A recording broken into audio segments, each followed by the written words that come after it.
धनी व्यक्ति का। अ, वो धनी व्यक्ति का उदाहरण दिया है, उसमें कहते हो कि अ, विचार्यानि विचिन्त्यानि विचेयानि पुनः पुनः कृपणस्य धनानि व त्वं नामानि भवन्तु मे। अ, हे भगवान, जैसे वो कंजूस व्यक्ति बार बार पैसा गिनता रहता है, आज कितना मुनाफा हुआ, आज कितना मुनाफा हुआ, गिनता रहता है बार बार, दिन में 4 बार गिनता है। वैसे ही हे भगवान, मैं भी ऐसा ही थोड़ा लालची बन जाऊं आपके नाम के प्रति, आपके रूप गुणों के प्रति, कथा के प्रति। ऐसा प्रार्थना किया है आचार्य ने। ऐसा हमारा भी एटीट्यूड होना चाहिए। हमारा लेवल शायद वो नहीं हो, लेकिन हमारा एटीट्यूड वैसा होना चाहिए। ऐसा नहीं है कि हम जब श्रवण करते तो पूरा पूरा समझ में आ जाता है अपने, लेकिन उस श्रवण में एटीट्यूड मिसिंग नहीं होना चाहिए। मतलब हमारा जो पार्ट रोल प्ले कर सकते हैं हम, वो करना चाहिए। परफेक्शन तो भगवत कृपा से आएगा, बट हमारा जो हम कर सकते हैं उसमें कोई कमी नहीं होनी चाहिए।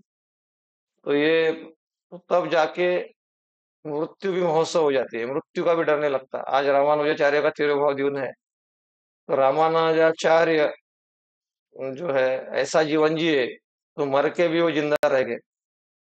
Vaishnava dies lives to die and dies to live, ऐसा कहा गया है। वैष्णव कैसा होता है, वो मरने के लिए जीता है और मर के जीता है। ऐसा दोनों ही है, lives to die and dies to live. तो इसलिए वैष्णव कभी मरते नहीं है, क्योंकि उनका जीवन वैसा होता है। तो विश्वनाथ चक्र ठाकुर ने भी, आचार्य ने भी कुछ कमेंट्री की है इस श्लोक के बारे में, उसको भी देख लेते हैं क्या कहते हैं। इंग्लिश में है ये तो।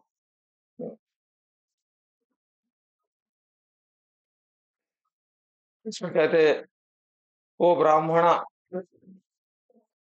Vyas, concentrating only on Krishna, not attached to material enjoyment and pure in mind, the time of releasing my spiritual body occurred simultaneously with that of giving up my material body, like lightning flashing simultaneously with lightning.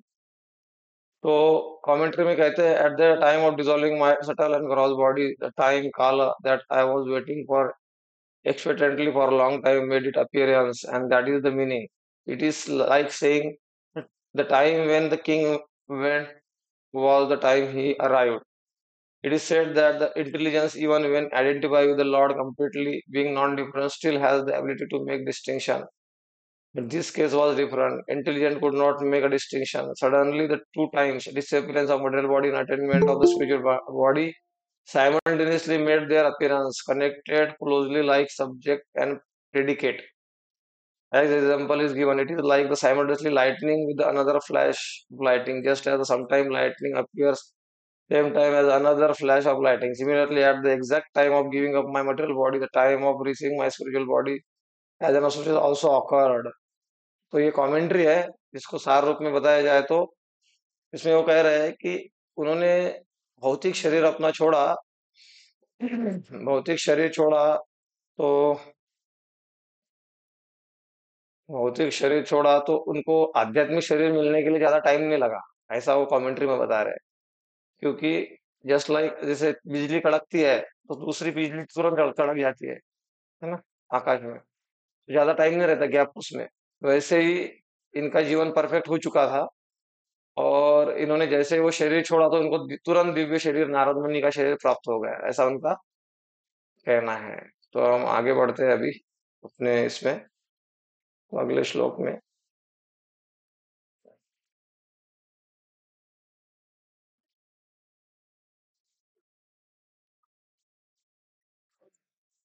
युज्यमाने महीतां शुद्धा भागवती तनुम् आरब्ध कर्म निर्वाणो न्यपवत पांच भौतिका। भगवान के पार्षद के लिए उपयुक्त दिव्य शरीर पाकर मैंने 5 भौतिक तत्वों से बने शरीर को त्याग दिया, और इस तरह कर्म के सारे अर्जित फल समाप्त हो गए। कौन पढ़ेगा? विश्वजीत प्रभु कौन है, नए भक्त है? आप पढ़ेंगे क्या तात्पर्य?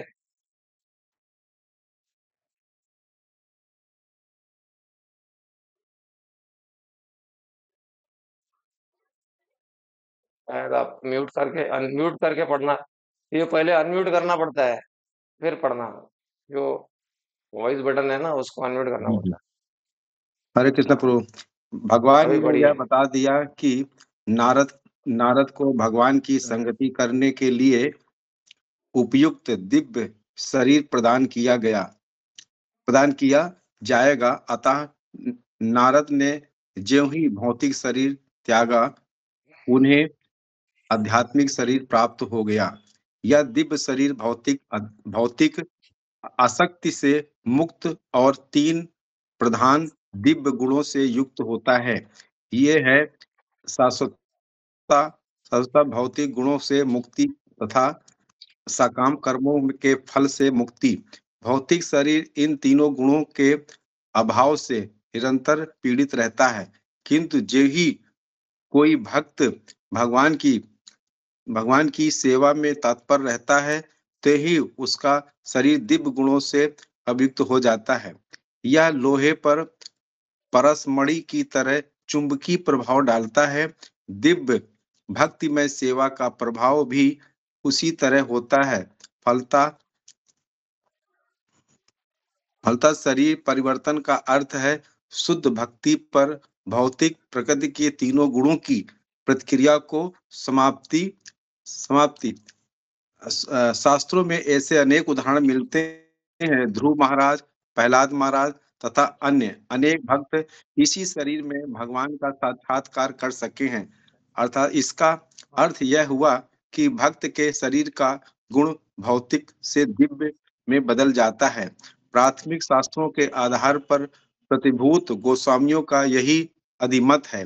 ब्रह्म संहिता में कहा गया है कि इंद्र गोप कीट से लेकर स्वर्ग के महान राजा इंद्र तक सारे जीव कर्म के नियम के अधीन हैं और उन्हें अपने अपने कर्मों के फल को भोगना पड़ता है।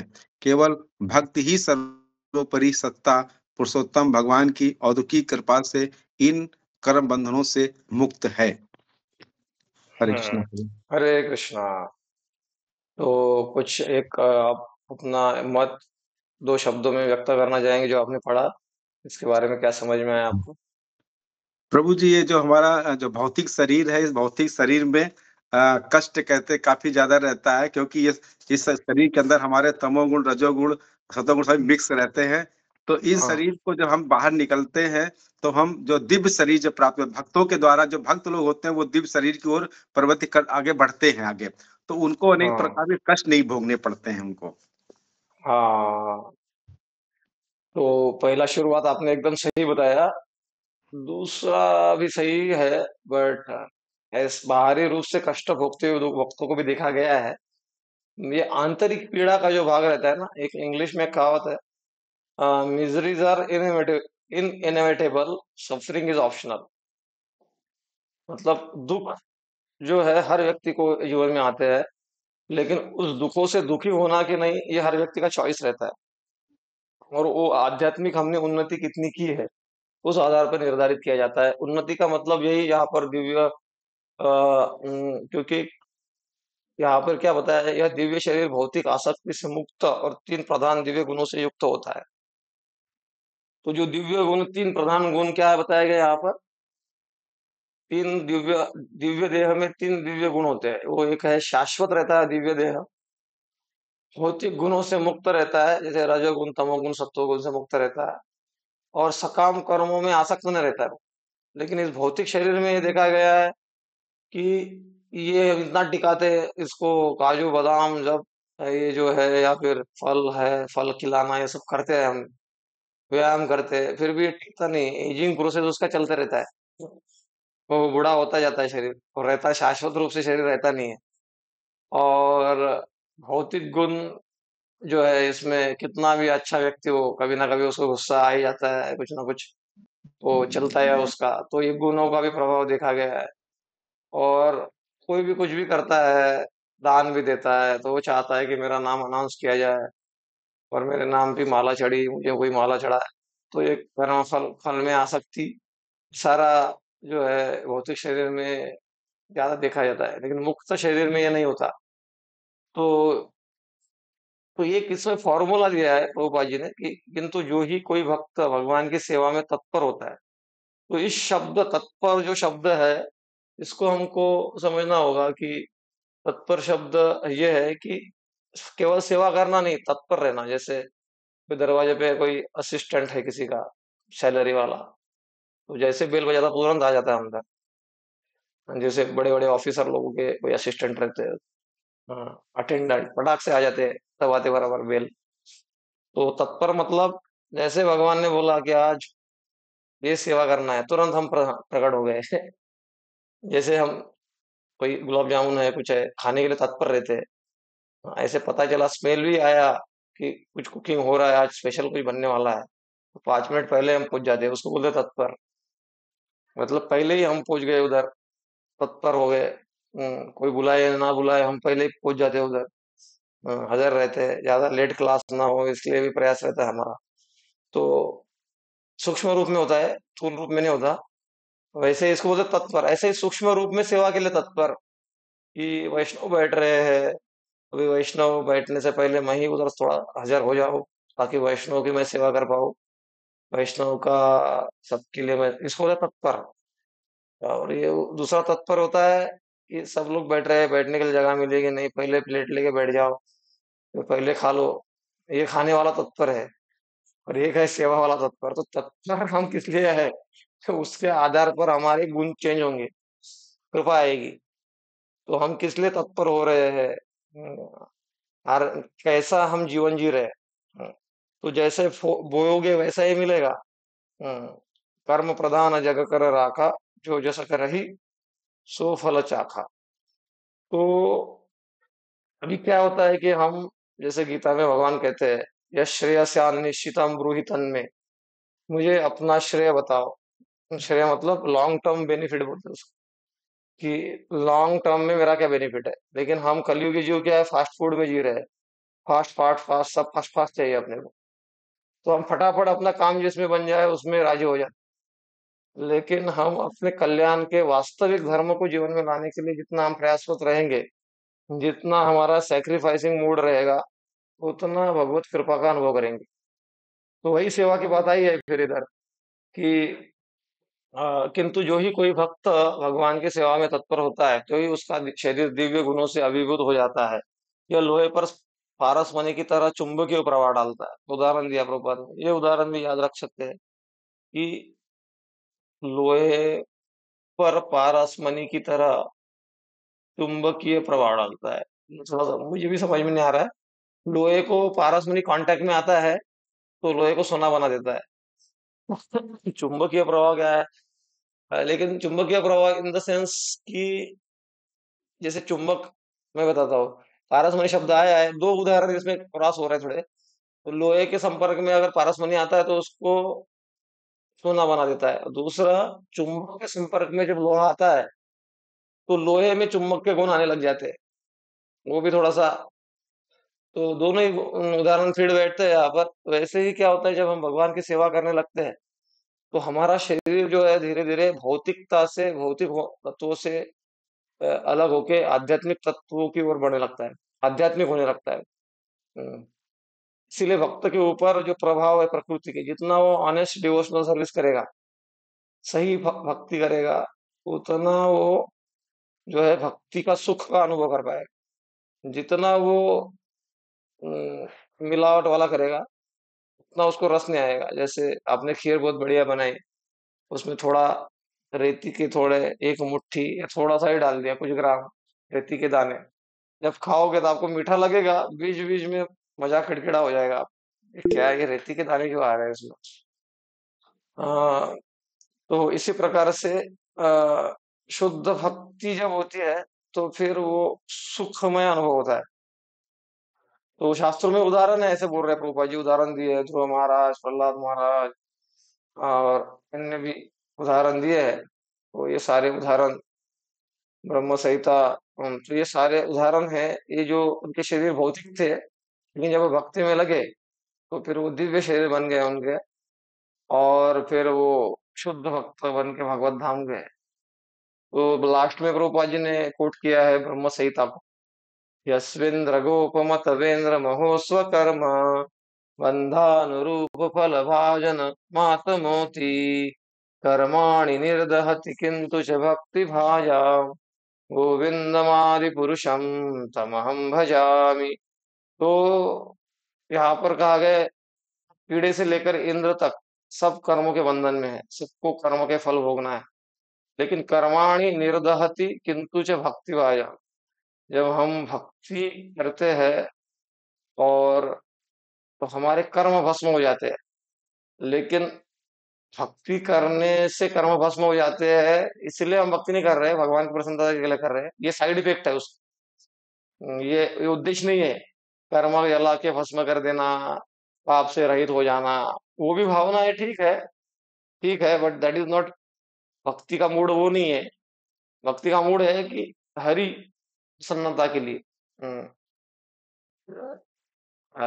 वो श्लोक है ना, सब कुंजित श्रेष्ठ वर्णाश्रम विभागशा सानुश्रितस्य धर्मस्य संसिद्धिम हरितोषणम। हरि प्रसन्नता ये हमारे हर कार्य का उद्देश्य होना चाहिए, उद्देश्य होना चाहिए। हाँ, कार्य वैसा ही होगा, जैसे लोग बिजनेस करते हैं हम भी बिजनेस करेंगे, जैसे लोग जॉब में जाते हैं वैसे करेंगे, जैसे लोग कुकिंग करते हैं हम भी घर में कुकिंग करेंगे। हाँ, अधर्मा वो नॉन वेज नहीं बनाएंगे, बट जो भी कुकिंग है करेंगे। जो लोगों बच्चे को संभालते हैं हम भी बच्चे को संभालेंगे। लेकिन उद्देश्य क्या है? संसिद्धिम हरितोषणम। तो ये उद्देश्य बदलना, भक्ति मतलब उद्देश्य बदलना है, कार्य बदलना नहीं है। कार्य बदलना है अगर वो अधर्म है तो, जैसे कोई मांसाहार कर रहा है या फिर कोई नशा शराब बेचता है या कोई मांस बेचता है तो उसको बदलना ही पड़ेगा। बट अदरवाइज अगर बाउंड्री में है, लक्ष्मण रेखा के अंदर, तो बदलना नहीं है उसको, उसको उद्देश्य को बदलना है। तो यही यहाँ पर बताया गया है। केवल भक्त ही सर्वोपरि सत्ता पुरुषोत्तम भगवान की अहेतुक कृपा से इन कर्मों के बंधनों से मुक्त हो जाता है। तो ये जो है कर्म के बंधन बहुत कठिन है, इसको जो है पार कर पाना ऑलमोस्ट इम्पॉसिबल है। लेकिन जब भगवान कृपा करते हैं, हम्म, हम त्वाम सर्व पापेभ्यो मोक्षयिष्यामि मां शुचः। तो विश्वनाथ चक्रवर्ती ठाकुर ने कुछ कहा है, कैसे बारे में देखते हैं। तो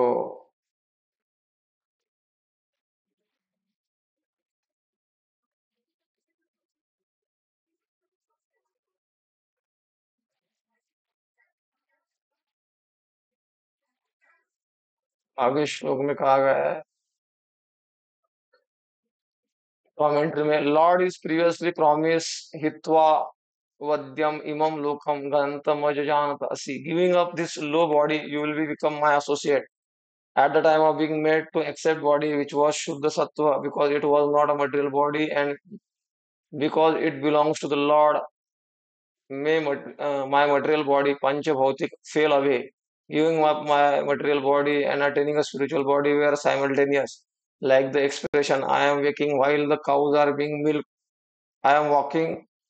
The Lord own words were Hitvadvyam Imam Lokam. The use of the verb form Hitva, giving up the material body, in this case indicates primarily giving of the material body while receiving the spiritual body. It is said क्वचित तुल्य कालेपि उपस्विश्य भुङ्क्ते गृणात् कृत्य पतति चक्षुषा समिल्य हसति मुखम। There are examples in which the participle indicate simultaneous action, as in sitting down and eating, assuming depths and falling from the stream, closing the eyes and laughing, lowering the head and falling asleep. Bhasarati. Siddhar Swami says, Anina प्रसा पार्षद तनुनाम अकमराध्वत्वम शुद्धत्वम नित्यत्वम इति आदि सूचितम भावाति. What is said in this verse is that the bodies of the associate of the Lord are pure without the karmas and eternal. Bahurvi compound the karma nirvana means that he had destroyed the karma like fire burning wood. But this means that the prarabdha karma were not destroyed just now, but previously for that it is accomplished by sadhana. Prarabdha karma do not remain with the devotees who have developed prema bhakti. For those practicing pure bhakti, destruction of prarabdha karma take place during sadhana bhakti. It will be said in the story of Priyavrata. तो अब और आगे पढ़ना ठीक नहीं रहेगा, बहुत कुछ दिया है इसमें। तो आप बोर हो जाओगे। तो पॉइंट ये बताया है कि यहाँ पर सार रूप में कि आ, सार रूप में सार ये बताया है कि जो शुद्ध भक्त होते हैं भगवान के, जो शुद्ध भक्ति के मार्ग में भी चल रहे हैं, जैसे अलग अलग प्रकार के कर्म होते हैं। अप्रारब्धम फलम पापम कूटम बीजम फलोन्मुखम क्रमेणैव प्रलीयेत विष्णुर्भक्ति रतात्मनः। तो अप्रारब्ध, प्रारब्ध, कूट, बीज, ये अलग अलग प्रकार के कर्मों के हमारे लेवल रहते हैं। तो पहला रहता है कूट, मतलब सूक्ष्म पाप की इच्छा। पहले तो पाप अज्ञान है, सीक्वेंस ऐसा है उसका। पहले अज्ञान है, वो अज्ञान से फिर कूट जागृत होता है, वो एकदम सूक्ष्म इच्छा है वो। कूट से बीज जागृत होता है, थोड़ा उससे और स्थूल है वो। और बीज से फिर दो आते हैं, एक होता है अप्रारब्ध, एक होता है प्रारब्ध। तो एक जो शुरुआत में जो रहता है अप्रारब्ध, मतलब हमारा स्टॉक, स्टॉक है वो, संचित कर्म बोलते हैं उसको। उस स्टॉक में से कुछ निकाल के अपने को दे दिया, मनुष्य शरीर। तो इसमें जो हम दुख भोग रहे हैं, अलग अलग प्रकार के सुख दुख भोग रहे हैं, वो हमारा जो पूरा टोटल है। जैसे आपको उदाहरण दिया जाए तो 10 किलो का आटा मैंने बनाया, 10 किलो का आटा बनाया। 10 किलो का आटे में से एक गोला निकाल लिया, तो जो एक गोला निकाला वो है मेरे प्रारब्ध कर्म। और जो पूरा आटा बचा हुआ है वो है संचित कर्म। तो प्रारब्ध कर्म, वो आटा बना लिया, तो आटा जो एक गोला है उसको बोलते हैं प्रारब्ध कर्म। जो हमारा शरीर मिला, इस संसार शरीर में अपने को जो सुख दुख मिल रहे हैं, उसको प्रारब्ध कर्म कहते हैं। तो ये ही भारी पड़ जाते हैं अपने को। तो और अपना बहुत सारा अकाउंट जमा है, उसको बोलते हैं संचित कर्म। तो वो सब अपने को दिया जाएगा। तो पुनरअपि जननम, पुनरअपि मरणम, पुनरअपि जननी जठरे शयनम। तो ये सारा अपने को भोगना पड़ेगा अगर हम भक्ति में नहीं आएंगे। लेकिन जब हम भक्ति प्रॉपर करते हैं, सर्वधर्मान् परित्यज्य मामेकं शरणं व्रज अहम त्वाम सर्व पापेभ्यो मोक्षयिष्यामि मा शुच। गीता में कहते हैं ना भगवान। तो सर्व पापों से भगवान हमारा रक्षा, मतलब हमारे संचित भी खत्म कर देते हैं। सिर्फ प्रारब्ध रह जाते हैं, वो प्रारब्ध भी विश्वनाथ चक्रवर्ती ठाकुर के अनुसार, अभी जो हमने पढ़ा कमेंट्री में, उनके अनुसार कि हम साधना जब करते हैं, प्रेमी भक्त जो होते हैं उसका कोई प्रारब्ध रह नहीं जाता है। उसके जीवन में दुख भी देख रहे हैं तो वो प्रारब्ध के कारण नेवलीला हो रहे हैं। लेकिन साधक के जीवन में साधना करते करते जो उसके प्रारब्ध है वो भी खत्म हो जाते हैं। और फाइनल ट्रेस ऑफ प्रारब्ध कब खत्म होता है साधक का? जब वो शरीर छोड़ देता है। क्योंकि ये जो शरीर मिला है अपने को, ये भी प्रारब्ध का ही परिणाम है। तो इसमें फिर अपने का आँख का प्रॉब्लम है, नाक का प्रॉब्लम है, ये प्रॉब्लम है, तो सारा सब सॉल्व होगा जब हम शरीर छोड़ेंगे। और जब शरीर छूट जाएगा, प्रॉपर भक्ति किया है, तो डायरेक्ट वो भगवत धाम जाएगा। तो इसीलिए प्रारब्ध जो है वो सूक्ष्म रूप में रहता है, बाकी सब इसमें भस्म हो रहा है। कर्माणि निर्दहति किंतु च भक्ति भाजान, ऐसे बोला है ना। जो ब्रह्म संहिता है उसमें कर्माणि निर्दहति। बट फिर भी हमारी भक्ति का इंटेंसिटी कितना है, कितना हम सिंसियरली प्रैक्टिस कर रहे हैं, कितना ढीला ढाला कर रहे हैं, उसके अनुसार भी हमको अनुभव होगा। बट वो वेस्ट कुछ भी नहीं जाएगा। भाव कुभाव अनकालसु नाम जपत मंगल, मंगल होगा, मंगल दस दिशो। और संसार में कितना भी मंगल मंगल बोले, सब अमंगल है। इसलिए कृष्णदास कविराज गोस्वामी ने कहा है कि द्वैते भद्रा भद्र सकले समान, यही भालो यही मंद सब मनोधर्म। तो भक्ति में, भक्ति के लिए, भगवान के लिए, जब अर्जुन दुर्योधन के गले काट रहा है, या दुर्योधन या कौरव सेना में जो भी गले काटे जा रहे हैं, वध किया जा रहा है, तो मंगल है वो। और खुद के स्वार्थ के लिए दुर्योधन लड़ रहा है तो अमंगल है। तो मंगल अमंगल का डेफिनेशन, तो इसलिए भक्ति मतलब क्या है? Bhakti means to come above the moral platform. एक होता है मॉरलिटी, एक होता है ट्रांसेंडेंटल मॉरलिटी। अभी हम क्या है? अभी हम नैतिकता के धरातल पे रहे। लेकिन आध्यात्म के धरातल पर जब आएंगे हम, तो समझ में आएगा कि किसी को मारना भी धर्म है। नहीं तो किसी को मत मारो, जैसे किसी को हिंसा नहीं करनी चाहिए, हिंसा नहीं करनी चाहिए, लेकिन जब आवश्यक है अधर्म के विरोध, तब करनी चाहिए हिंसा। हाँ, वो अध्यात्म में आ जाएगा। तो सब हर चीज जो है डिपेंड करती है हम किस लिए कर रहे हैं। धर्म धर्म में वो आएगी चीज, तो वही वो हमारे उद्धार का कारण बन जाएगी। वही चीज जब अधर्म में आएगी तो वही हमारे पतन का कारण बन जाएगी। तो ये समझना ही भक्ति है। तो नारद मुनि का जीवन में क्या हुआ, उन्होंने साधना की। तो साधना की और भगवत कृपा को आकर्षित किया, और भगवत कृपा से जिनका जो भी प्रारब्ध था वो खत्म हो गया लीला की दृष्टि से, और फिर उनको दिव्य देह प्रदान किया गया, और दिव्य देह उनको मिलने के लिए ज्यादा टाइम नहीं लगा। वैसे हम जब भक्ति कर रहे हैं, तो भक्ति करते करते ऐसा नहीं है कि मरने के बाद फिर हमको वेट करना पड़ेगा। अगर प्रॉपर भक्ति हुई है तो तुरंत अपने को जो है अच्छा वैष्णव कुल में जन्म मिलेगा, या फिर भगवत धाम हम जाएंगे। या फिर उतनी प्रॉपर नहीं हुई है तो उसका भी मिलता है कुछ ना कुछ। प्रॉफिट तो है भक्ति में, लॉस बिल्कुल नहीं है। ठीक है, हरे कृष्णा कृष्णा कृष्णा हरे हरे, हरे राम राम राम हरे हरे। तो रुक जाएंगे हम यहाँ पर। किसी का कोई प्रश्न है क्या?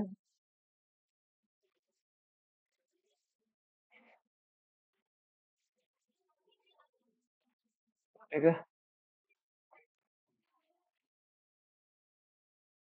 ठीक है। हरे कृष्णा। हरे कृष्णा। प्रणाम, हरे कृष्णा।